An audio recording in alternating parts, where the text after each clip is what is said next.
guys, so nakalabas tayo ngayon, no? It's a break time, so I'll take this opportunity na lumabas para mag-jogging. So papakita ko lang sa inyo, no, ang isang opportunity na kung saan bilang parte ng pagmamarino mo is mapupuntahan mo talaga yung mga lugar na gusto mong puntahan. Isa sa pribileyo na to ng mga marino, yung makapag-travel ka around the world for free, okay? So, pupunta tayo ngayon sa Harbor Bridge, kung saan isa sa mga sikat at dinadayo ng mga turista dito sa lugar ng Sydney. So, magja-jogging tayo, kunwari lang, para at least may magawa akong content na maipakita sa inyo na isa sa mga pribileyo ng pagbabarko is makaka-travel ka talaga kahit saang parte ng mundo. Okay? So, nasa Sydney, Australia tayo ngayon. Nakadaong ang barko, naka-port siya uli. But this time, I'm going to the Harbor Bridge. Okay? So, halika, jogging tayo.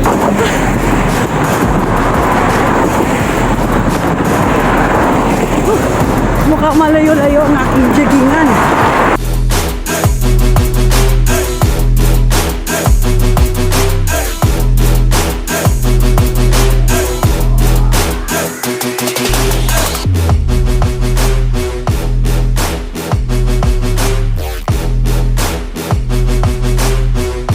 Guys, ito na siya, yung Harbor Bridge nila. Dito nagsisimulang umakyat yung mga gustong umakyat papunta sa pinakamataas na tuktok hanggang doon makarating sa kabila. Okay, so hanggang dito na lang kasi hindi naman ako whole day dito sa lugar ng Sydney. At least pinapakita ko sa inyo na isa sa benepisyo or magandang dahilan na kung saan is marating mo ang iyong pangarap sa buhay na makapag-travel ka sa buong mundo ng free, ayaw magtrabaho ka sa barko. It's either cargo or cruise line. So, to God be all the glory. Hanggang dito na lang. Ako ay babalik na sa aking trabaho. Okay? God bless you everyone. Bye! Hi! Okay. So, bye-bye, Harbor Bridge. Ako'y babalik na sa aking trabaho. Kailangan kong magmadali na makabalik, guys. Kasi, kakain pa ako ng lunch. My goodness, medyo maambon-ambon, no? Medyo maulan-ulan. Ay, may rainbow pa. So, maraming mga sasakyan ang dumadaan dito. Tapos, maraming mga tao rin yung dumadaan dito.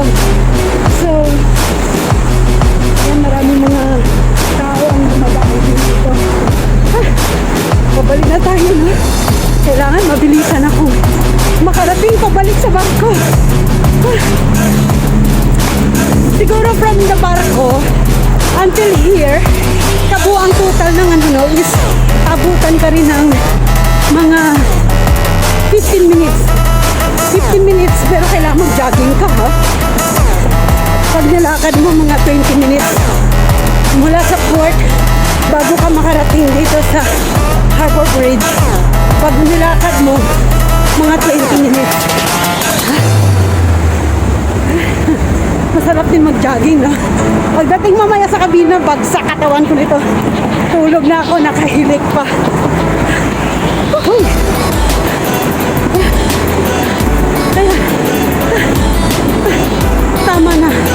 Tama na ang pagpapanggap natin.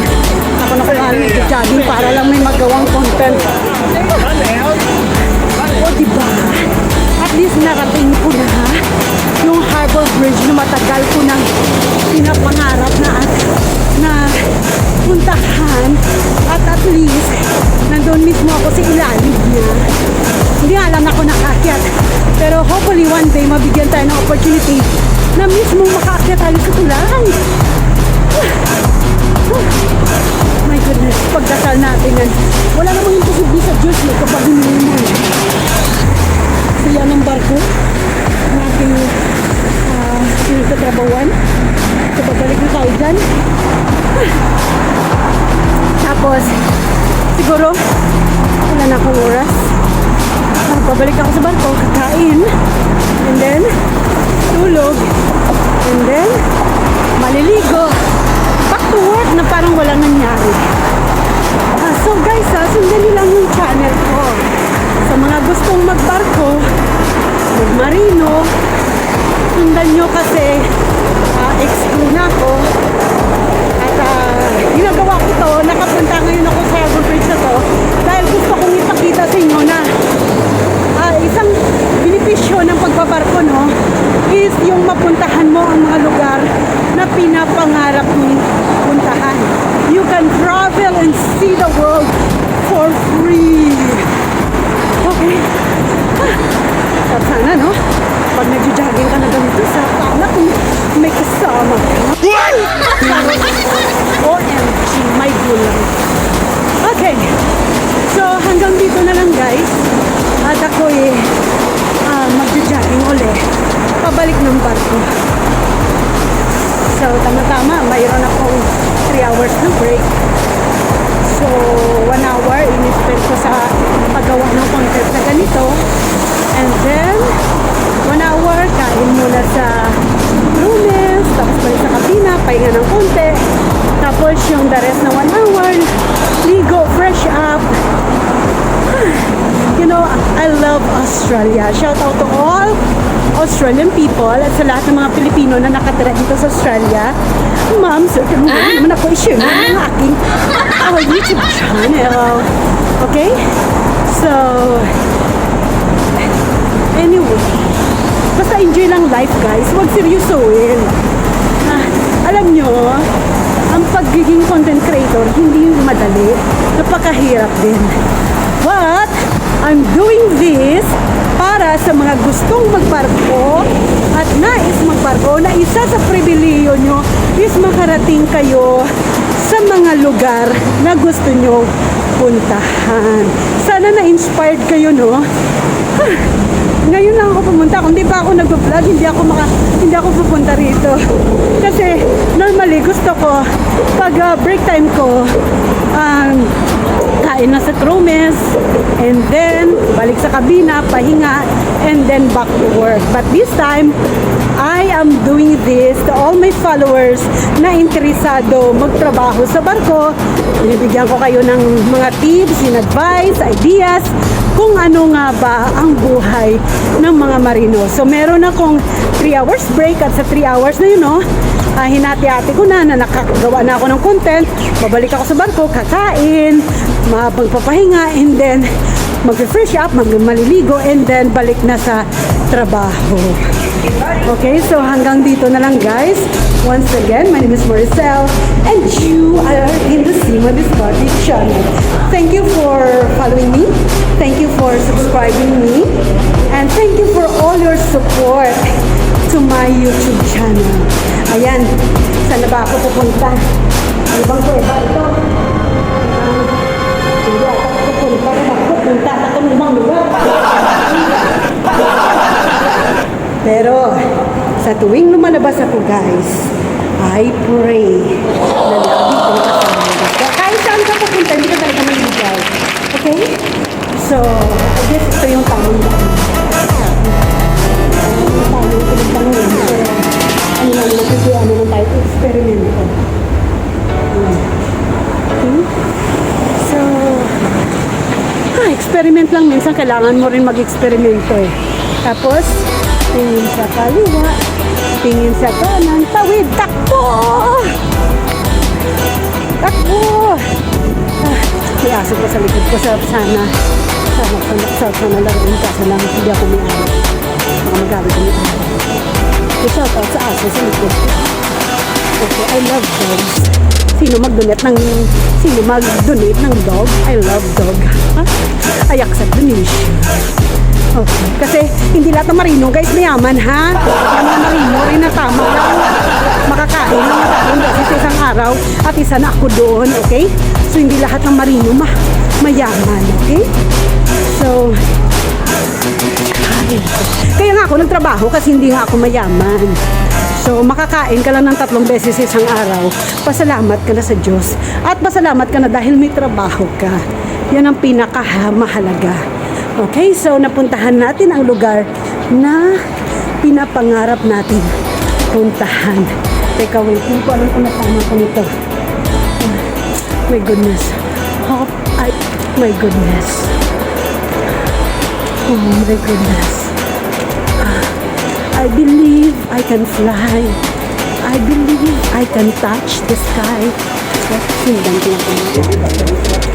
Sundan ko lang sila baka isa lang namin pupuntahan.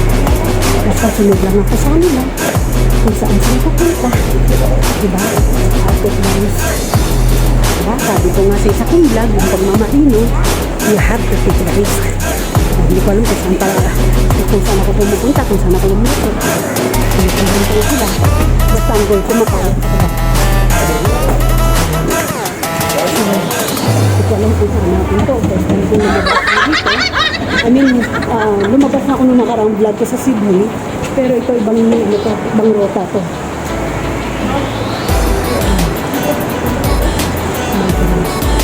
Ang nakikita ko na malapit na sa barko. Huwag bumikap na kasi. Tumitingin-tingin sa mga dinadaanan. Dahil maulan nila, mabasa-basa yung hagdanan. Baka tayo'y mabigas. What? Ano lang, magmasid-masid lang. Oops. Tama ang daan na dinadaanan ko. Saan na ba ako nito? Saan na ba ako nito? Ja, du weißt, was sagen du willst, Dinge. Saan na ako nito? Hindi ko alam kung anong lugar ito. Kung wala ako mga kasamahan ko, nandito lang ako sa loob ng Sydney. Tulungan niyo ako, babayaan na mawala ako rito. Number 68, Harrington Street. Baka mawala ako. Tulungan. Ay, idaan ko na lang sa kanta. Dahil feeling ko nawawala na ako. Pero ikot-ikot lang ito. Pag nawala ka guys, idaan mo na lang sa kanta. Idaan mo na lang sa kanta para at least makabalik. Ang sabi nga nila, pag nawawala ka diba sa isang lugar, kailangan baliktarin mo yung damit mo. OMG, oh my gulay. Hindi ko babaliktarin yung damit ko, no? Baliktarin ko na lang yung kamay ko. Okay. Diba? Baliktarin ko lang kamay ko. Magganito na ako. Magmamalimos na lang ako dito.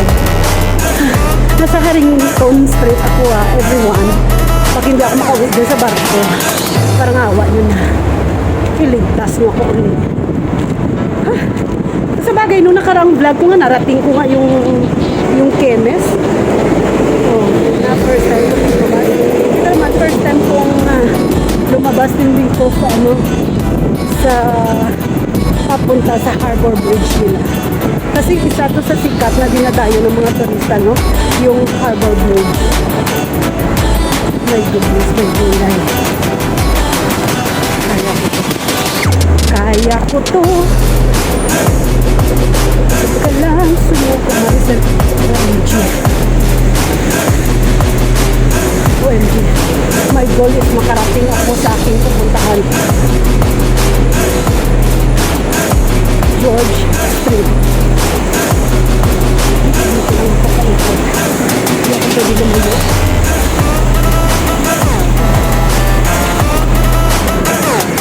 Ito guys ha, focus muna ako kasi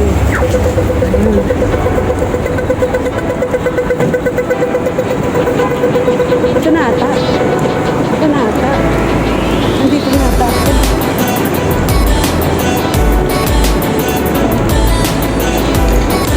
Ganda ito na, maganda ito.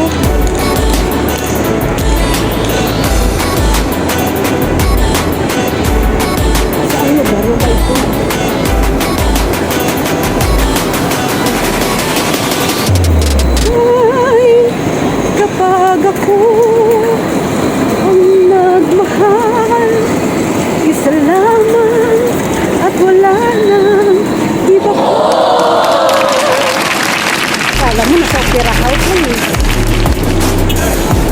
ako guys, kabadong puso ko ah. Kabadong puso ko kasi hindi ko alam kung nasala talaga ako.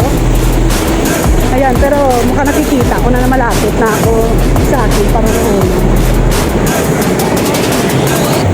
My goodness. My goodness. Ayan, malapit na nga ako. Sinasabi ko na nga ba? Anong oras na ba?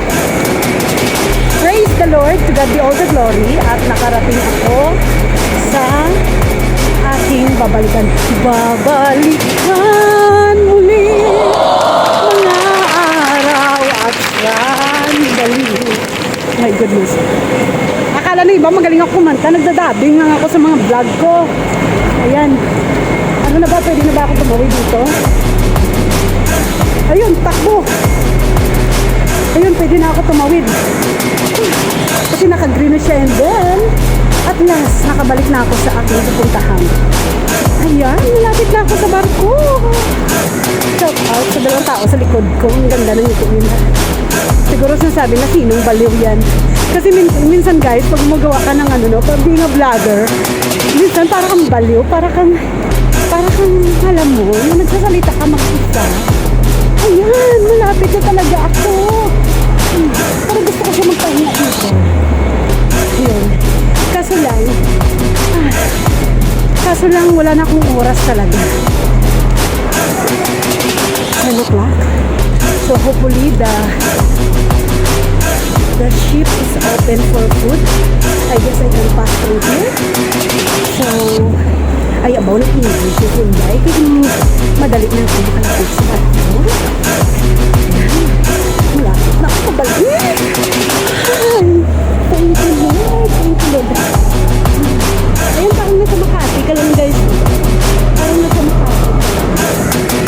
Maganda. Ayan, to God be all the glory na parating sa aking pauwian. Kanina nakarating tayo sa ating pupuntahan. Ngayon, nakarating ako sa ating pauwian. Yun nga, no? Talagang huwag kang give up, huwag kang sumuko, lakasan yung loob mo. At saka lagi, kung saan ka pupunta, malayo or marating man ang pupuntahan mo, pag lumalabas ka, magdasal ka lagi. Lagi mong kasama ang Diyos. So, nasa Circular K railway station na ako. And then now, so, hopefully, bukas yung Chromit, ako'y kakain na. At medyo nagutom ako noon. Medyo nagutom ako sa aking pinuntahan. But at least, ang goal ko na makarating sa Harbor Bridge ay nakarating din ako. Yun ang no? Yun ang Opera House. Medyo hindi ko lang siya makita, no? Ayan ang barko. Ayan. Yan ang barko na aking sinasakyan. At yun kanina yung Harbor Bridge. Ayan. So, ito nga, nandito na nga ako. So, to God be all the glory, nakabalik ako ng maayos. At ligtas. Isa na namang adventure na kahit sandalian lang ang aking natapos. At least nang sa gayon, ma-inspired kayo na isang pribileyo ng mga marino is makita mo ang lugar na gusto mong puntahan. Okay, so napakaraming crew ang lumalabas dito. Ayan siya, yung barko na sasakyan ko. Shout out sa lahat ng mga opisyalis sa bridge. Oh, tumingin kayo sa camera, magkaway-kaway kayo dyan. Ayan. Oh, diba? Ayan, pabalik na ako. Tamang-tama kakain na ako. Dahil nakakagutom din, oh. At hindi rin basta-basta yung ginawa nating pag-vlog. To God be all the glory, and at least I'm success na nakarating ako dito. So, nandito na yung barko. Ayan na, babalik na ako sa trabaho. Ayan. So, bye! So guys, ito na uli ako. Once again, my name is Maricel, and you are in the Simon Discarte channel. So, subaybayan nyo uli ang aking next vlog. Sana na-inspire kayo sa aking ginawa, okay? Ako'y nagugutom na, kaya kakain muna ako. Gutom na, bye-bye!